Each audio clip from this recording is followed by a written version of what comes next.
সুন্দৰে যে ফুলাৰ মন্ত্ৰ অহোৰাত্ৰি মাতে, সেয়েহে আজি ইমান ফুল প্ৰভাতে প্ৰভাতে। ৰূপ কোঁৱৰ জ্যোতিপ্ৰসাদ আগৰৱালা। আমি সকলোকে স্বাগতম জনাইছোঁ অসম লাইভ 24ৰ সগৌৰৱে সপ্তম বৰ্ষত ভৰি দিছে।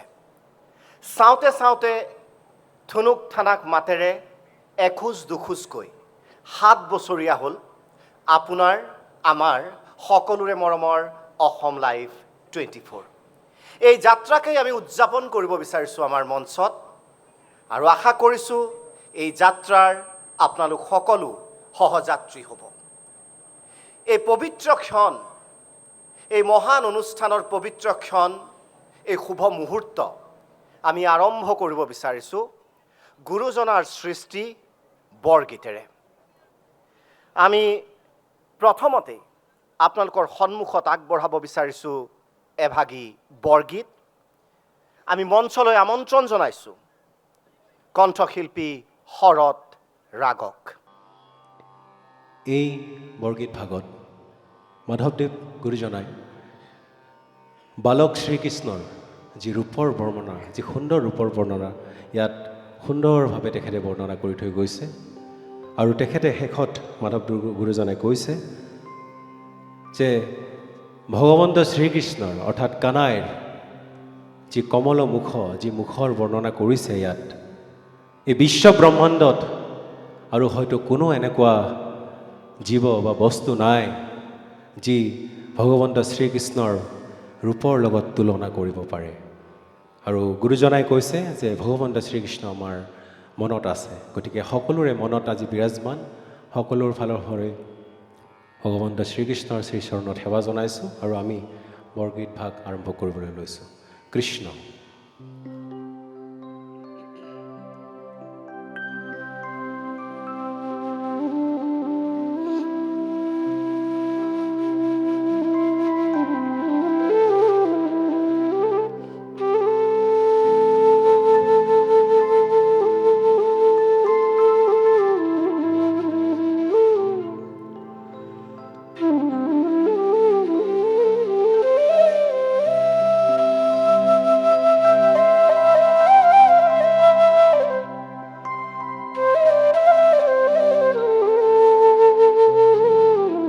আপোনালোকে ভাবি লওক যে ভগৱান শ্ৰীকৃষ্ণই বাঁহী বজাইছে, গোপ বালকসকল পথাৰত খেলি আছে।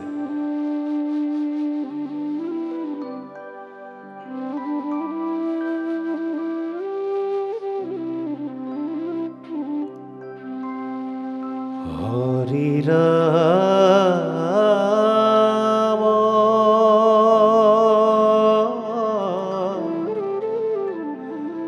হৰি ৰাম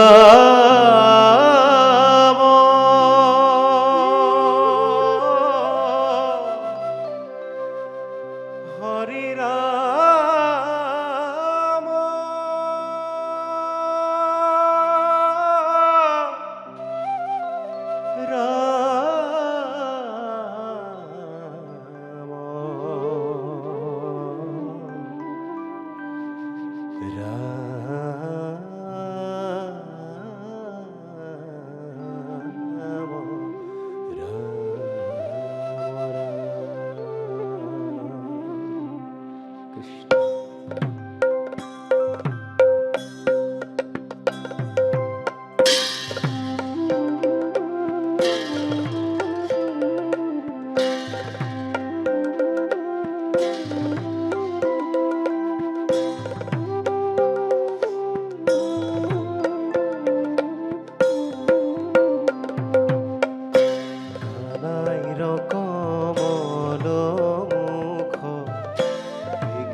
নবনীল জলধর তনু ভালো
কতি মন মথ যিনি যমুনা পুলি নবনে ধায়া ধায়া রঙ্গ মনে যমুনা পুলি নবনে ধায়া ধায়া রঙ্গ মনে গেন্দু আখে লয় যদু মন এ হরি হে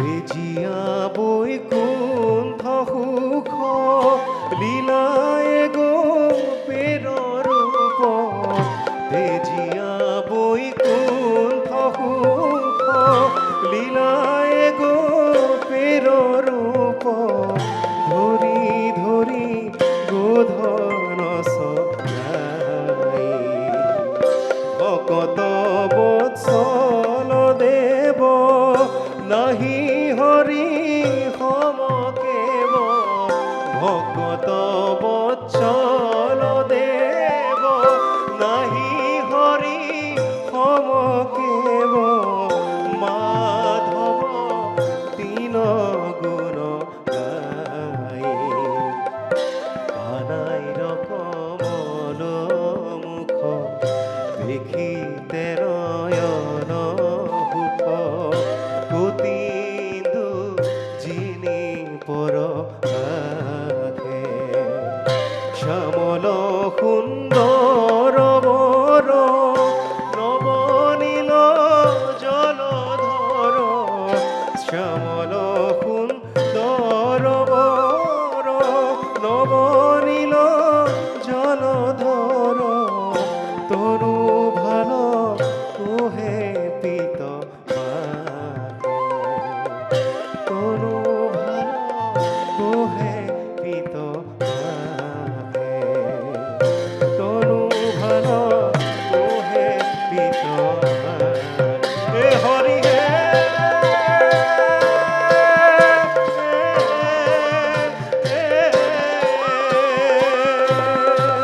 এ হরি হে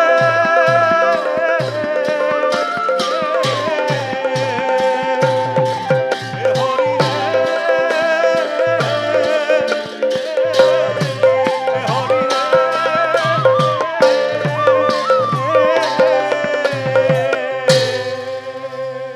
কৃষ্ণ। আমি আগবাঢ়িছোঁ পৰৱৰ্তী কাৰ্যসূচীলৈ। তাহানিতেই কৈ যোৱা হৈছে, ৰূপান্তৰেহে জগত ধুনীয়া কৰে এই মোৰ গায়ত্ৰী মন্ত্ৰ। 2020 চনত এগৰাকী ব্যক্তিয়ে এটা সপোন দেখিছিল। সপোন দেখিছিল অসমৰ ৰাইজৰ কথাবোৰ যাতে আমি এটা প্লেটফৰ্ম দিব পাৰোঁ, এখন মঞ্চ দিব পাৰোঁ, য'ত ৰজাঘৰীয়াই অসমৰ মানুহৰ সুখ দুখৰ কথাবোৰ যাতে শুনে, তেওঁলোকৰ অভাৱ অভিযোগক যাতে গুৰুত্ব দিয়ে। আমি এতিয়া মঞ্চত প্ৰথমতে আমন্ত্ৰণ কৰিব বিচাৰিছোঁ, আমি সম্বৰ্ধনা সকলোকে জ্ঞাপন কৰিম। আমাৰ Asom live 24, NB news, state mirror, Bodo live, আমাৰ আটাইকেইটা যি সংগঠন আছে তাৰ অধ্যক্ষ নৃপেন দাস ডাঙৰীয়াক আমি মঞ্চলৈ আহিবলৈ অনুৰোধ জনাইছোঁ আৰু সতীৰ্থসকলক তেখেতক মঞ্চলৈ আগবঢ়াই আনিবলৈ অনুৰোধ জনাইছোঁ।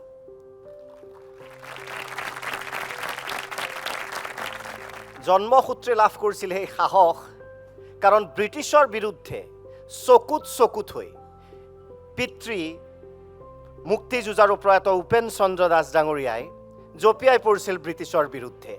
গতিকে সঁচাক সঁচা আৰু মিছাক মিছা আৰু ন্যায়ৰ হকে যুঁজ দিয়াৰ যিটো প্ৰৱণতা, যিটো সাহস, সেইটো হয়তো জন্মসূত্ৰে লাভ কৰিছিল দাস ডাঙৰীয়াই। স্বাগতম জনাইছোঁ।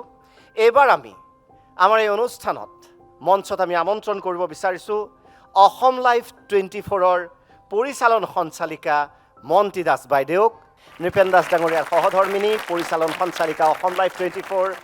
এই অনুষ্ঠানৰ কেপ্টেইন অৱ দ্য শ্বিপ বুলি যাক কোৱা হয়, এক প্ৰকাৰৰ নাবিক, যাৰ নিৰ্দেশনাত আন আন সৈনিকসকলে আগবাঢ়ি যায় আৰু নাওখন আগবঢ়াই লৈ যায়।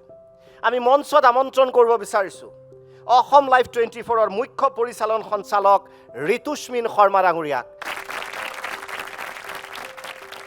এইবাৰ মঞ্চত চিৰতৰুণ চিৰসেউজ কণ্ঠৰ অধিকাৰী দীপেন বৰুৱা ডাঙৰীয়া। এইবাৰ মঞ্চত আমি আমন্ত্ৰণ কৰিব বিচাৰিছোঁ এগৰাকী শিল্পী, যাৰ পৰিচয় নাছিল। হয়, আমি মঞ্চত আনিব বিচাৰিছোঁ, নিমন্ত্ৰণ কৰিব বিচাৰিছোঁ বিশিষ্ট কণ্ঠশিল্পী JP দাস ডাঙৰীয়াক, কাৰণ পৰিচয়বিহীন গীতেৰে নিজস্ব পৰিচয় সৃষ্টি কৰা JP দাস ডাঙৰীয়া।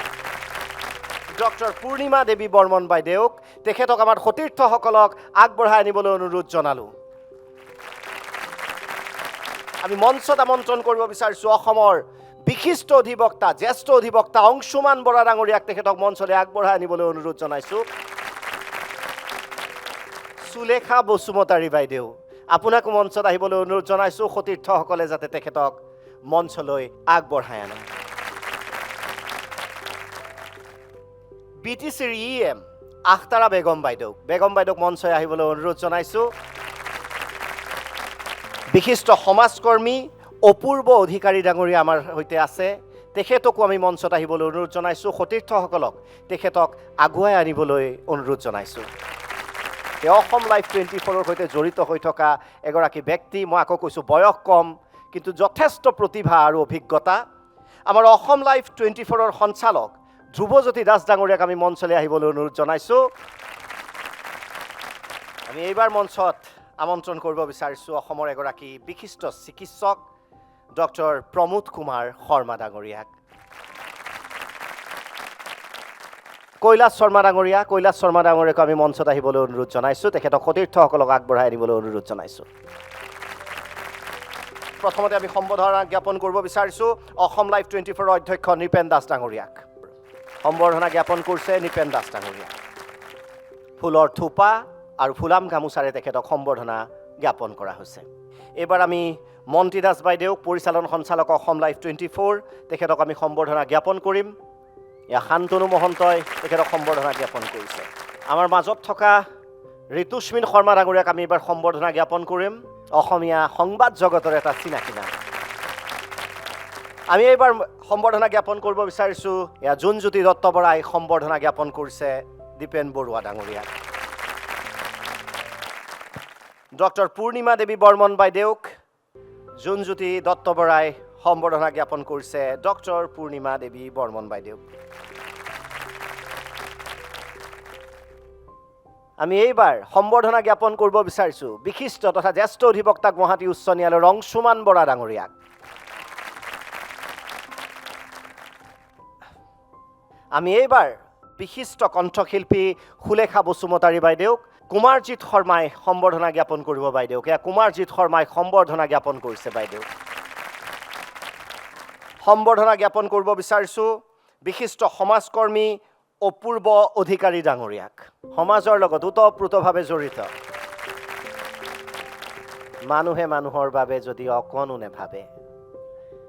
সম্বৰ্ধনা জ্ঞাপন কৰিব বিচাৰিছোঁ অসম লাইভ 24ৰ সঞ্চালক ধ্ৰুৱজ্যোতি দাস ডাঙৰীয়াক। এয়া ধ্ৰুৱজ্যোতি দাস ডাঙৰীয়া মঞ্চত।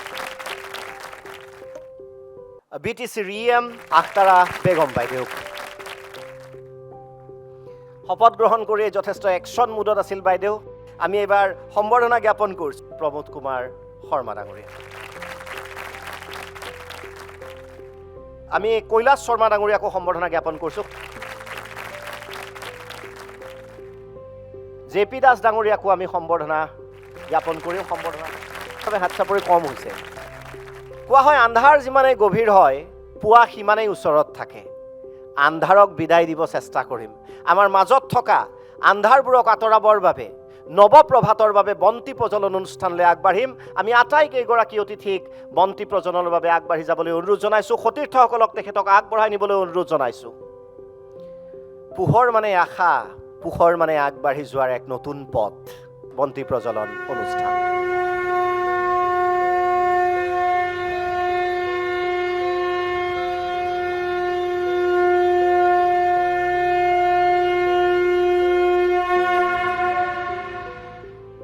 এইবাৰ আমি আগবাঢ়িব বিচাৰিছোঁ এই যি সাফল্যৰ 6টা বছৰ এই যাত্ৰা ইমান সহজ নাছিল ঘাত প্ৰতিঘাত আছিল উত্থান পতন আছিল কাৰণ জীৱন মানে সৰল ৰেখা নহয় জীৱন মানে বা এটা সংগঠন মানে এটা অৰ্গেনাইজেশ্যন মানে সাগৰৰ ঢৌৰ নিচিনা উঠা নমা থাকিবই অসম লাইফ 24ৰ এই যি 6 বছৰীয়া যাত্ৰা সেই বিষয়ে দুআষাৰ ক'ব আমাৰ মুখ্য পৰিচালন সম্পাদক ঋতুস্মিন শৰ্মা ডাঙৰীয়াই আপোনাক মঞ্চলৈ আহিবলৈ অনুৰোধ জনাইছোঁ 6 বছৰীয়া যাত্ৰাৰ কিছু আলেখ আমাৰ শ্ৰদ্ধাৰ অধ্যক্ষ মহোদয় মঞ্চত বিৰাজমান বিশিষ্ট অতিথিসকল সন্মুখত বিৰাজমান আমাৰ আপোন মানুহখিনি লগতে আমাৰ আমন্ত্ৰিত অতিথিসকল সকলোকে আদৰণি জনাইছোঁ প্ৰথমতেই এই 6 বছৰীয়া যাত্ৰাৰ কিছু তথ্য আপোনালোকক দিবলৈ আচলতে সুযোগটো গ্ৰহণ কৰিছোঁ কাৰণ এনেকুৱা সুযোগ সদায় আমি নাপাওঁ আমাৰ যেতিয়া জন্ম হৈছিলে আমি কিছু সময় পিছত অধ্যক্ষ মহোদয় ক'ব আমাৰ জন্মৰ সময়টো খুব সহজ নাছিলে সেই সময়ত কোভিড মহামাৰী আছিলে তাৰ মাজতো আমি এটা সপোন দেখিছিলোঁ আৰু সেই সপোনটো কেনেকৈ বটবৃক্ষৰ ৰূপ ল'লে তাৰ খুব চমু মই মাত্ৰ 10টা শ্লাইড আপোনালোকক দেখুৱাম আৰু আমাৰ সতীৰ্থ আৰু শুভাকাংক্ষীসকল আজি আপোনালোকে ভাল পাব যে অসম লাইফ 24 এই নামটোৰ আঁৰত কিমানৰ কষ্ট আছে আৰু কিমান হাৰ্ড ৱৰ্কৰ ফলত আমি এই সফলতা লাভ কৰিছোঁ আজি গৌৰৱেৰে কওঁ যে আমি প্ৰথম ডিজিটেল মাধ্যমত আহিছিলোঁ আজি ছেটেলাইট সংস্কৰণত আমি আহিছোঁ কিন্তু ছেটেলাইট সংস্কৰণত আমি কিয় আহিলোঁ তাৰো কাৰণ আছে মোৰ সতীৰ্থসকলে যদি সম্ভৱ হয় আমি কেইখনমান শ্লাইড দেখুৱাবলৈ চেষ্টা কৰিম প্ৰথমেই আমাৰ যিটো 2020 চনত যেতিয়া আমি ডিজিটেল মাধ্যমত আৰম্ভ কৰিছিলোঁ ডিজিটেল মাধ্যমত আমি যেতিয়া আৰম্ভ কৰিছিলোঁ আমাৰ যিটো আমব্ৰেলা আমাৰ এটা ছাতিৰ ভিতৰত আমি আছিলোঁ আৰু আমি খুব গৌৰৱেৰে জনাইছোঁ যে অসমত যিমানসমূহ ছেটেলাইট নিউজ চেনেল আছে তেওঁলোকৰ তুলনাত ডিজিটেল সংস্কৰণত আমি আৰম্ভণি প্ৰায় প্ৰথম আছিলোঁ আৰু আজিও আমি প্ৰথম এইটো খুব গৌৰৱে আমি এই কথাষাৰ কৈছোঁ আৰু সেয়া আমি মুখেৰে কোৱা কথা নহয় আমি মেটাৰ যিটো ডাটা সেই ডাটা অনুসৰি কেইসময় মাত্ৰ 10খন শ্লাইড খুব কম সময়ৰ ভিতৰত মই দেখুৱাবলৈ বিচাৰিছোঁ আপোনালোকে ভাল পাব কাৰণ আপোনালোকে আমাক ভাল পায় গতিকে আমাৰ সাফল্যৰ বতৰা শুনিও আপোনালোকে ভাল পাব প্ৰথম মই এখন বিশেষ শ্লাইড আপোনালোকক দেখুৱাইছোঁ আমাৰ যিটো আমব্ৰেলা আছে ছাতি এই আমব্ৰেলাত আমাৰ কেইবাটাও পেজ একাউণ্ট আছে Assam life digital NB news digital Assam life আৰু ইউটিউবত আছে Assam life digital NB news আৰু ইনষ্টা এই গোটেই ব্ৰাঞ্চেছখিনি আমাৰ টোটেল ফলোৱাৰ্ছ 5.6 মিলিয়ন আমাৰ ফলোৱাৰ্ছ আছে আৰু এইটো এটা খুব ভাল যে এটা নিউজ চেনেলৰ 5.6 মিলিয়ন আমাৰ ফলোৱাৰ্ছ আছে কিন্তু ফলোৱাৰ্ছ থাকিলে নহ'ব ইয়াৰ পিছত মই এটাকৈ দেখুৱাম যে আমাৰ ছাতিটো যিটো মই আপোনালোকৰ ছাতি দেখুৱালোঁ যিটো আমব্ৰেলা তলত আমি আছোঁ প্ৰতিটো আমব্ৰেলাৰ যিটো ভিউৱাৰশ্বিপ বুলি কয় যিটো এংগেজমেণ্ট যিটো ভিউৱাৰশ্বিপ তাৰ কেইখনমান মই শ্লাইড দেখুৱাওঁ আৰু সকলোৱে খুব ভাল পাব মই নিশ্চিত নেক্সট শ্লাইড প্লিজ এয়া হৈছে অসম লাইফ 24 আমাৰ যিটো মেইন পেজ ফেচবুক ডাটা আনিছোঁ তাৰপিছত মই ইউটিউব আনিম তাৰপিছত মই ইনষ্টা আনিম তাৰপিছত আমাৰ ৱেবছাইট সকলো তথ্য মই দিম অসম লাইফ 24ৰ যোৱা বছৰটো এয়া আপোনালোকে মন কৰিছে এইটো আমাৰ চ'ৰ্চ মেটা হয় এয়া 1 জানুৱাৰীৰ পৰা 31 ডিচেম্বৰ 2025 বিগত বছৰটো গোটেই তথ্য আমি আনিছোঁ আমাৰ টোটেল যিটো ভিউজ এই আপোনালোকে দেখিছে 5.4 বিলিয়ন মিলিয়ন নহয় 5.4 ছিংগুল এটা পেজত আমাৰ 5.4 অৰ্থাৎ 540 কোটি আমাৰ ভিউ এইটো এটা ডাঙৰ এচিভমেণ্ট আৰু আমি ভাৰতবৰ্ষৰে টপ 10 শ্বেয়াৰিং পেজৰ ভিতৰত আহিছোঁ আমি অসমেই নহয় ভাৰতবৰ্ষৰ টপ 10 শ্বেয়াৰিং পেজৰ ভিতৰত আহিছোঁ ছিংগুল এটা পেজত আমাৰ 5.4 বিলিয়ন আপোনালোকে হয়তো ভাবিব পাৰে অসমত 3 কোটি জনসংখ্যা আছে 540 কোটি কেনেকৈ ভিউ হয় আমি ভিউৱাৰশ্বিপ কৈছোঁ এজন মানুহে 10টা নিউজো চাব পাৰে এজন মানুহে 100 বাৰো আমাৰ চাব পাৰে বছৰটোত আৰু এজন মানুহে আমাৰ 200 বাৰো চাব পাৰে টোটেল যিটো ভিউৱাৰশ্বিপ কিমান বাৰ আমাক তেওঁলোকে স্ক্ৰীন টাইম দিছে সেইটো আমি আপোনালোকক দেখুৱাইছোঁ 5.4 এইটো ছিংগুল এটা পেজত মই বাকীখিনিও দেখুৱাম এইটো আমাৰ মেইন যিটো পেজ অসম লাইফ আমাৰ যিটো পেৰেণ্ট পেজ সেইটো আমি দেখুৱাইছোঁ next slide Assam life digital আমি ফেচবুক ডাটা দিছোঁ অসম লাইফ ডিজিটেল যিটো আমাৰ ছেকেণ্ড ব্ৰাঞ্চ আছে তাত আমাৰ ভিউজ হৈছে 980.7 মিলিয়ন 98 কোটি 7 লাখ ভিউ হৈছে আৰু এইটো ডাটাও আমি 1 জানুৱাৰীৰ পৰা 31 ডিচেম্বৰৰ ভিতৰত দেখুৱাইছোঁ 980.7 নেক্সট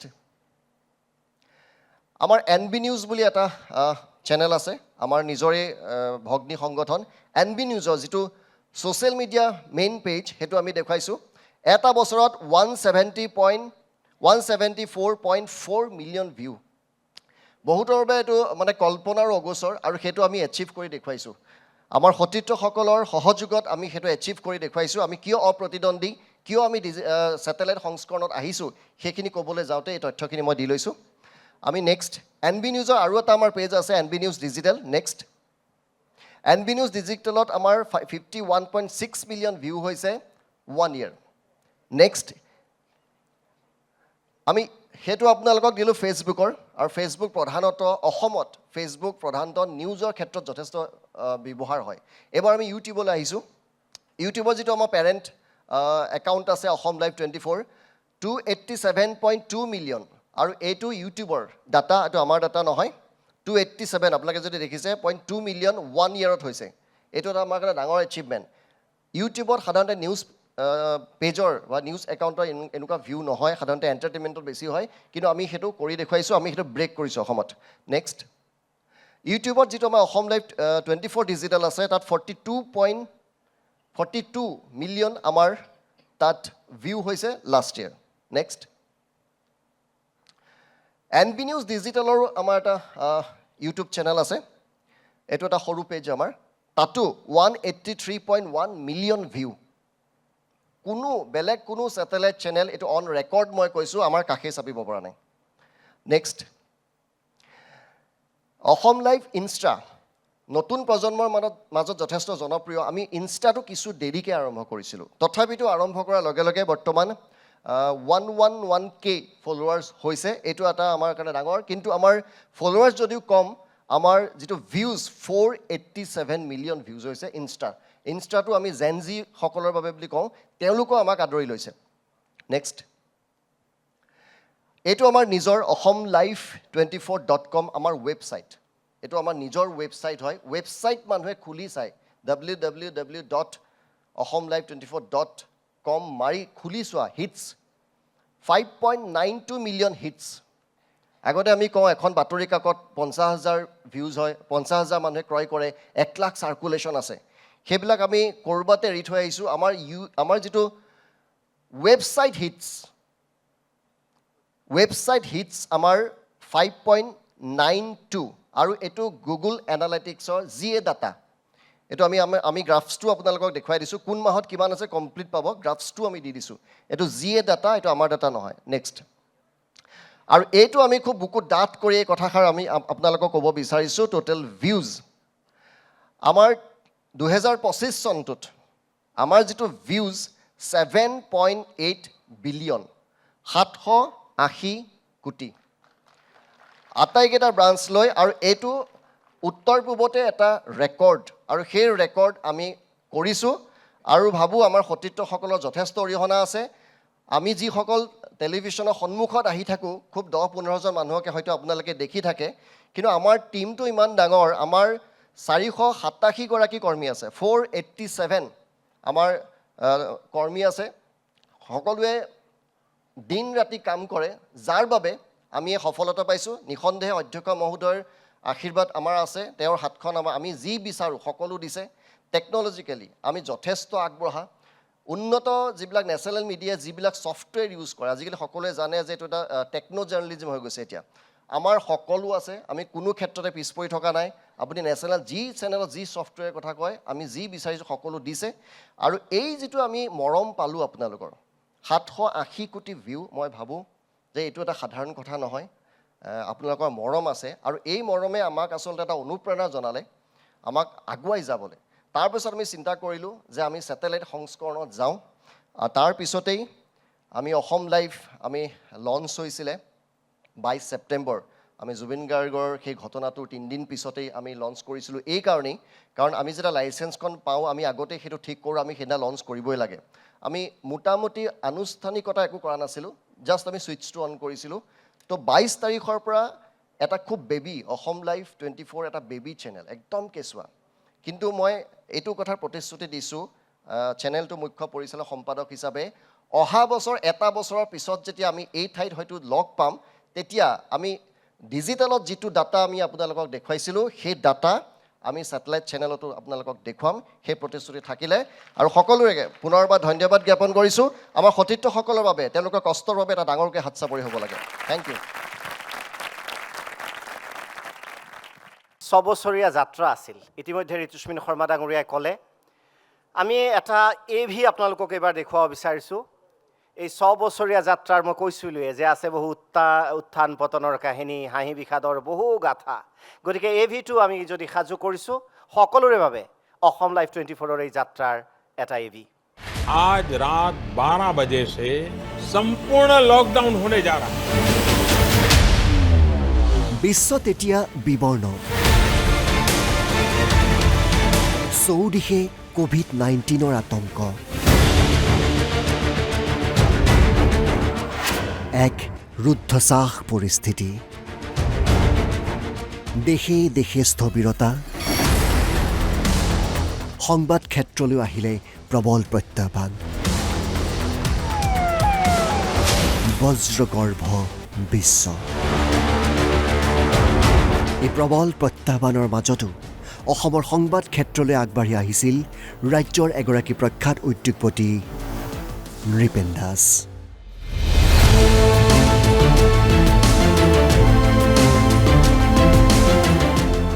2020 চন অসমৰ সংবাদ জগতৰ স্বৰ্ণীল ইতিহাসত খোদিত হৈছিল অসম লাইভ 24ৰ নাম তাৰ পাছত 6টা বছৰৰ নিৰন্তৰ যাত্ৰা সকলো বাধা বিঘিনি নেওচি ইস্পিত লক্ষ্যত উপনীত হ'বলৈ অদ্যাৱধি অসম লাইভ 24ৰ সংগ্ৰামী যাত্ৰা অব্যাহত জন্মতে যাৰ কণ্টকময় পথ সি জানো থমকি ৰয় কেতিয়াবা এনআৰডি গ্ৰুপে 6 বছৰ পূৰ্বে কৰা সংবাদ যাত্ৰা আজি ফুলে ফলে যেন জাতিষ্কাৰ জনপ্ৰিয়তাৰ পাৰ ভাঙিলে অসম লাইভ 24 আৰু ৰাষ্ট্ৰীয় স্তৰত প্ৰথমবাৰৰ বাবে কোনো অসমীয়াই পূৰ্বে নকৰা ৰাষ্ট্ৰীয় ভাষাৰ এক সংবাদ প্ৰতিষ্ঠান দেশজুৰি ডিজিটেল দুনিয়াত এনআৰডি গ্ৰুপ আৰু অসম লাইভ 24 পৰিয়ালৰ ষ্ট্ৰীট মিৰৰ কেৱল উত্তৰ পূবৰে নহয় দেশৰ প্ৰতিখন ৰাজ্যৰ সমাদৰৰ অন্য নাম ষ্ট্ৰীট মিৰৰ চণ্ডীগড়ৰ পৰা আৰম্ভ হ'ল অসম লাইভ 24ৰ পাঞ্জাৱ আৰু হাৰিয়ানা সংবাদ অসমৰ সৰ্ববৃহৎ জনগোষ্ঠী বড়োসকলৰ আশা আকাংক্ষা আৰু বড়ো ভাষাৰ বিশ্বজনীন যাত্ৰাৰ মূৰ্ত প্ৰকাশ এনআৰডি গ্ৰুপ আৰু অসম লাইভ 24ৰ বড়ো লাইভ 24 প্ৰতিটো খবৰ প্ৰতিটো সংবাদ পৰিৱেশনৰে লাভ কৰিছে ৰাজ্যৰ অবিমৃশ্য সঁহাৰি হেমচন্দ্ৰ গুণাভিৰামে কাটি যোৱা বাটকেই উজ্জীৱিত কৰি এনআৰডি গ্ৰুপ আৰু অসম লাইভ 24 পৰিয়ালত সংযোজন হৈছে ৰাজ্য আগশাৰীৰ সমাজ ৰাজনীতিৰ মাহেকীয়া আলোচনী সমীক্ষণ দেশৰ দুৰ্যোগ জাতিৰ আৱেগ স্বাভিমান সকলো অক্ষুণ্ণ ৰাখি অসম আৰু অসমীয়াৰ হকে অতন্ত্ৰ প্ৰহৰী অসম লাইভ 24 ভিৰৰ মাজতো জাতীয় কণ্ঠ হৈ প্ৰতি অসমীয়াৰ হৃদয়ত অবিৰত অবিচল অসম লাইভ 24 এই ধাৰা আগলৈ কঢ়িয়াই নিয়াৰ প্ৰতিশ্ৰুতিৰে দোহাৰিলোঁ দেশৰ স্বাৰ্থত অসমীয়াৰ স্বাৰ্থত আমি আনতকৈ সদায় আগত একেই পণ NB news street mirror Bodo live সমীক্ষণৰো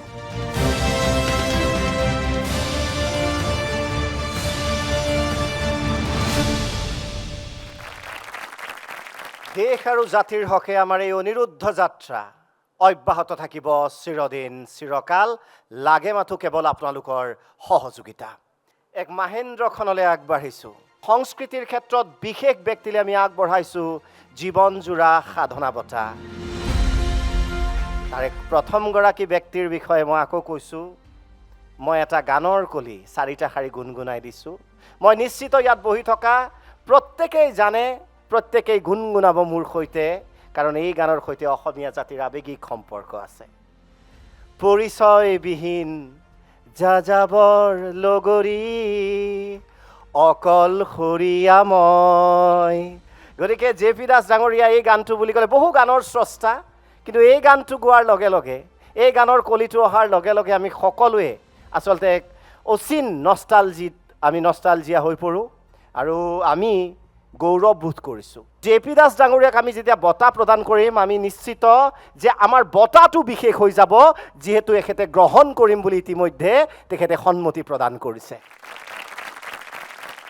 গতিকে আমি জীৱনজোৰা সাধনা বঁটা প্ৰদান কৰিম বিশিষ্ট কণ্ঠশিল্পী, অসমীয়া সংস্কৃতিৰ এক অনাদি অনন্তকাললৈ সংগী যাত্ৰাৰ সংগী সৈনিক জে পি দাস ডাঙৰীয়া।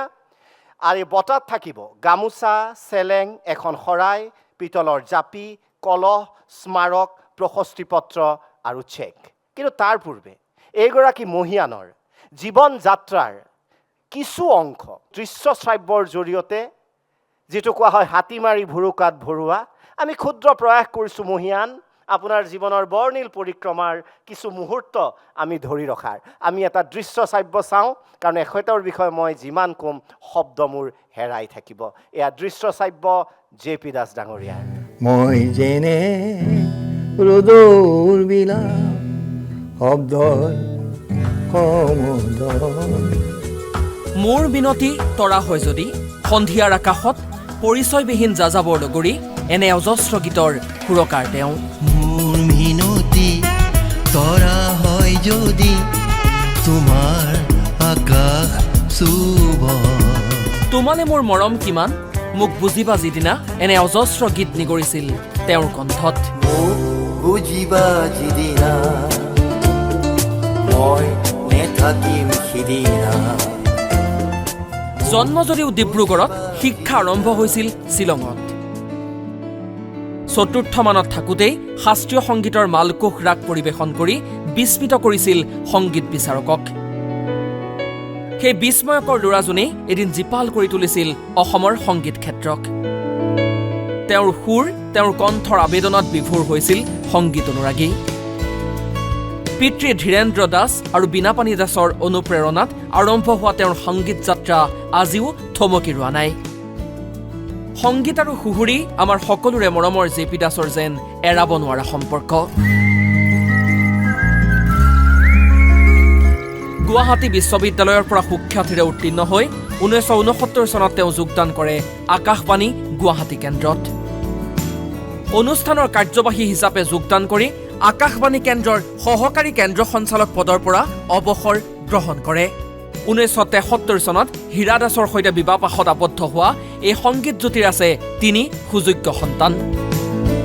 পাহাৰী কন্যা, প্ৰভাতী পক্ষীৰ গান, শেষ উপহাৰৰ দৰে জনসমাদৃত অসমীয়া ছবিৰ সংগীত পৰিচালনাৰে অসমীয়া ছবি উদ্যোগলৈ তেওঁ আগবঢ়াইছিল বিশেষ অৰিহণা। পৰিচয়বিহীন যাযাবৰ নগৰী অকলশৰীয়া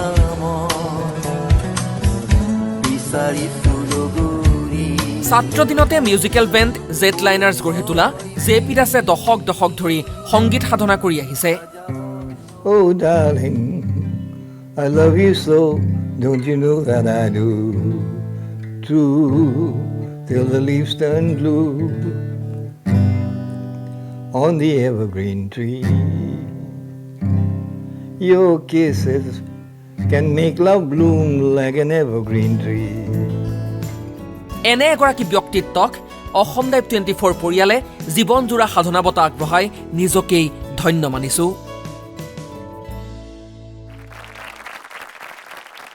Ladies and gentlemen, the true rock star of Assam, মই ভাবো আৰু জোৰে হাত চাপৰি বজাব লাগে। He is just like a rock star. আৰু you are looking like a cowboy with the hat. Cowboy যেন লগা হৈছে নাই? হাতত গিটাৰ, মূৰত টুপি। আৰু আমি এইবাৰ সম্বৰ্ধনা জ্ঞাপন কৰিম এগৰাকী মহিয়ান ব্যক্তিক।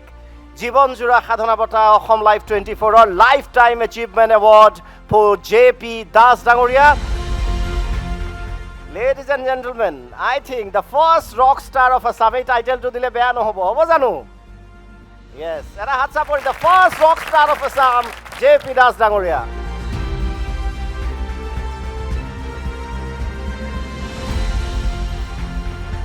এয়া জুবিন গাৰ্গ ডাঙৰীয়াৰ স্মৃতিত আমাৰ অমৃত সংগীত সূৰ্য এখন বিশেষ গ্ৰন্থ। এয়া অধ্যক্ষ নিপেন দাস ডাঙৰীয়াই প্ৰদান কৰিছে জীৱনজোৰা সাধনা বঁটা। নিজৰ সম্পূৰ্ণ জীৱন সংগীতৰ নামত, অসমীয়া সংগীতৰ নামত তেখেতে অতিবাহিত কৰিছে, সৰ্বস্ব দিছে অসমবাসীক।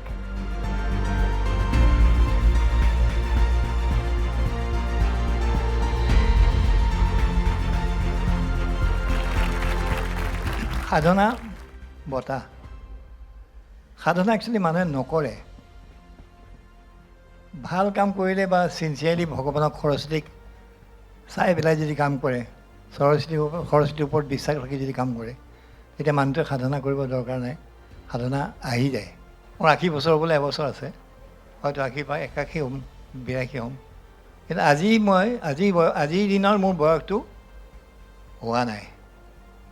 মই মানুহ হৈছোঁ, কালচাৰেল মানুহ এজন হৈছোঁ, গান ভাল পাওঁ, আপোনালোকে ভাল পায়, আপোনালোকে যোনে ৰৈ চাই আছে। এটা গান আছে মোৰ, পৰিচয় বিহীন যাযাবৰ নগৰীৰ, অকলশৰীয়া মই বিচাৰিছোঁ লগৰী। আজি প্ৰত্যেকজন মানুহ মোৰ কাৰণে লগৰী, আৰু লগৰীতকৈ বেছি ওপৰত মোৰ সঁহাৰি। গোটেইখিনি মোৰ সঁহাৰি আহিছে চাবলৈ মোক, বা প্ৰেজেণ্ট আছে। সঁহাৰিবিলাক কেপ দিব লাগে আকৌ দেই। অঁ, এইবাৰ আমি এই যি বঁটা আৰু আন এগৰাকী ব্যক্তিক আমি প্ৰদান কৰিছোঁ জীৱনজোৰা সাধনা বঁটা, কিন্তু শাৰীৰিক অসুস্থতাৰ বাবে তেখেত আমাৰ মাজলৈ আহিব পৰা নাই। তেখেতত ঘৰত গৈ অসম লাইভ 24 পৰিয়ালে এই বঁটাটো তেখেতক আমি ইতিমধ্যে প্ৰদান কৰিছোঁ। তেখেত সকলোৰে চিনাকি অসমৰ অভিনয় জগতৰ এগৰাকী পুৰোধা ব্যক্তি, অসমীয়া অভিনয় জগতক এক অনন্য মাত্ৰা প্ৰদান কৰা ব্যক্তি জয়ন্ত ভাগৱতী ডাঙৰীয়া। তেওঁৰ কাৰণে এটা হাত চাপৰি। শাৰীৰিকভাৱে সুস্থ থাকক, দীৰ্ঘায়ু হওক। গতিকে অসম লাইভ 24ৰ জীৱনজোৰা সাধনা বঁটা প্ৰদান কৰা অন্য এগৰাকী বঁটা প্ৰাপক জয়ন্ত ভাগৱতী ডাঙৰীয়াৰ দৃশ্য শ্ৰাব্য আমি আপোনালোকক দেখুৱাবলৈ আগবাঢ়িছোঁ।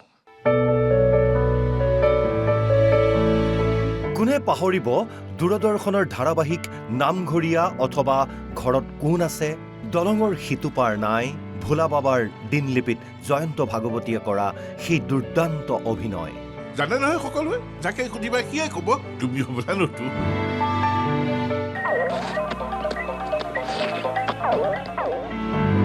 শ্বিলঙত জন্মগ্ৰহণ কৰা জয়ন্ত ভাগৱতী অভিনয়ৰ আজন্ম প্ৰেমিক। যোৰহাটত শৈশৱতে মঞ্চনাটত প্ৰথমবাৰলৈ অভিনয় কৰিছিল ভাগৱতীয়ে। মাতৃ প্ৰয়াত মনোৰমা ভাগৱতী আছিল অধ্যাপিকাৰ লগতে এগৰাকী অনাতাঁৰ শিল্পী।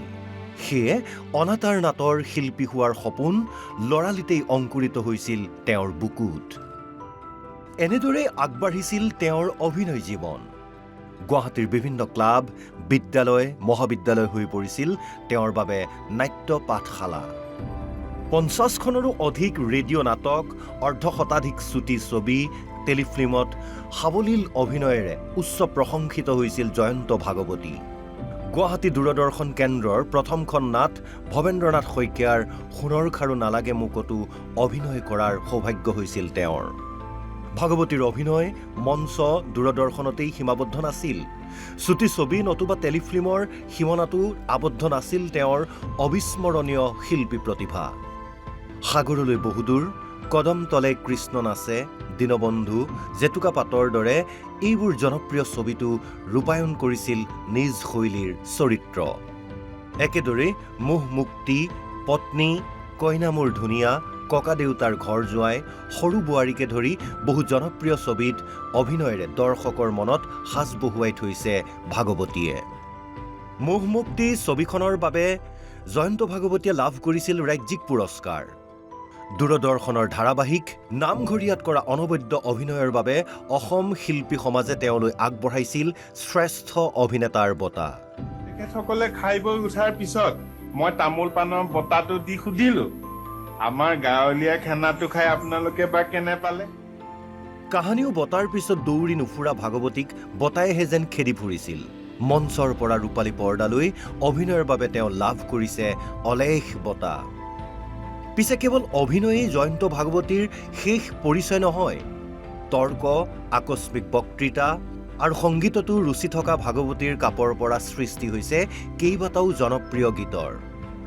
অসমীয়া ছবিৰ আৱহ সংগীত ৰূপে পৰিৱেশন হৈছে তেওঁৰ সৃষ্ট গীত। এনে এগৰাকী মহান শিল্পীলৈ জীৱনজোৰা সাধনা বঁটা আগবঢ়াই আমি অসম লাইভ 24ৰ পৰিয়ালে নিজকে ধন্য মানিছোঁ।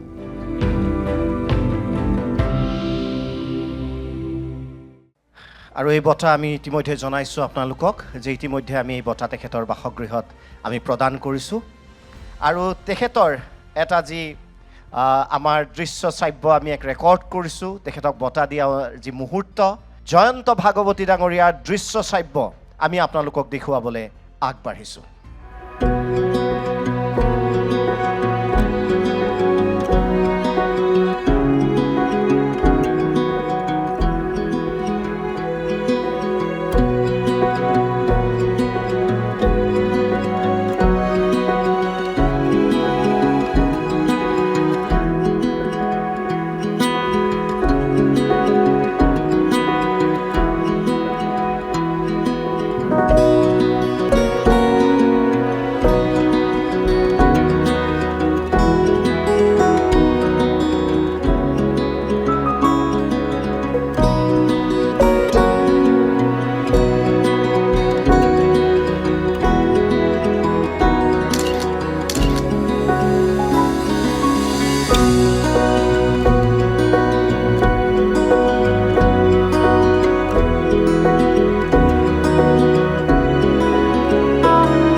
কাৰণে সঁচাকৈ এটা বৰ আনন্দৰ দিন।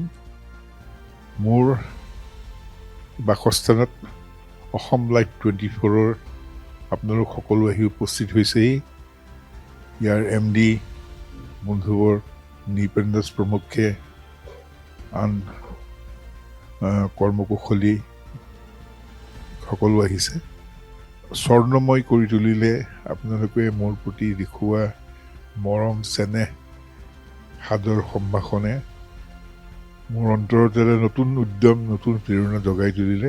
আজি কেইমাহমান আগতে ছেপ্টেম্বৰৰ 7 তাৰিখে মই মোৰ মৰমৰ পত্নীক হেৰুৱাইছোঁ। তেওঁ আছিলে মোৰ উদ্যম, মোৰ প্ৰেৰণা, মোৰ প্ৰতিটো খোজৰ সাৰথি, সুখ দুখৰ সমভাগী। মোৰ এনেকুৱা লাগিছিলে মই আৰু এই আন্ধাৰ পৃথিৱীখনত আৰু খোজকাঢ়িব নোৱাৰিম নেকি, কিন্তু আপোনালোকে আজি মোক যিখিনি উৎসাহ জোকালেহি তাৰ পৰা মই এটা নতুন উদ্যম অনুভৱ কৰিছোঁ আৰু আশা ৰাখিছোঁ আৰু কাম কৰিব পাৰিম। এই উদ্যমেৰে এটা নতুন প্ৰেৰণা, নতুন শক্তি পোৱা যেন লাগিছে। আৰু আহিবলগীয়া দিনবিলাকত আমি সকলোৱে মিলিজুলি সমাজখন নিশ্চয় আগুৱাই নিব লাগিব। অসম লাইভ 24 সদায় আমি সুন্দৰকৈ ৰাখিম আমাৰ কাম কাজৰ মাজেদি, তাৰ প্ৰতিশ্ৰুতিবদ্ধ হৈছোঁ। আৰু আপোনালোক যাতে সদায় মোৰ লগত থাকে তাৰে আশা কৰিছোঁ। আৰু সকলোকে শুভেচ্ছা জনাইছোঁ, ৰাইজক মোৰ সেৱা জনাইছোঁ। ধন্যবাদ।